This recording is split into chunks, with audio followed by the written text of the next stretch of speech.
During today's shooting, there were reports of students hiding in closets. One student was reportedly killed trying to protect other students. NBC 12 contacted safety experts to find out what you need to know should you or someone you love is ever faced with this situation.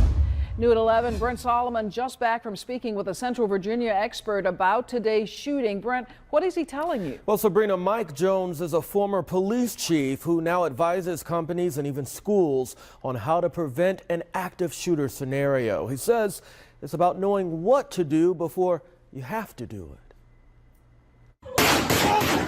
The tense moments turned deadly, captured on cell phone video as the world watched in disbelief. I'm getting calls from schools, colleges. I'm getting calls from private businesses. Locally and regionally that say, what should we be doing? How can we prevent this? Mike Jones of Major Security Consulting advises architects on how to build schools that make it difficult for an active shooter to strike. The more distance and the more barriers you can put between a shooter and the people in your facility, the better off you are. But when the unimaginable becomes reality, what do you do to stay safe? There's a common analogy Jones recommends: run, hide, fight.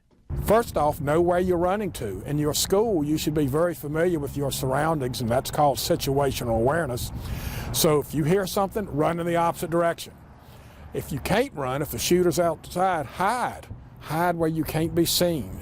And if you can't hide and you can't run and you're confronted with the shooter, you have one alternative, and that's fight. He says have a plan that you discuss with a loved one if he or she is ever in this situation. Where do you meet? Who do you call? What should you do if you don't reach me? Many times, picking up the phone may not be an option. 9 times out of 10, the cellular lines are going to be jammed to do everybody calling. Have a plan where you text your loved ones, and it's called a positive plan. You text me and I'll text you. Let's reach each other quick, because the first thing you want to do is know your loved one's alive. A tough conversation to have now that can help save a life later. If you don't have a plan, then you're planning to fail. And there you have it. Now, Jones also advises parents to ask your child's school if it has an active shooter plan and when's the last time the school practiced it.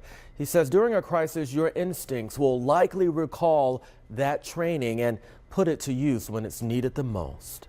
On your side tonight, Brent Solomon, NBC 12.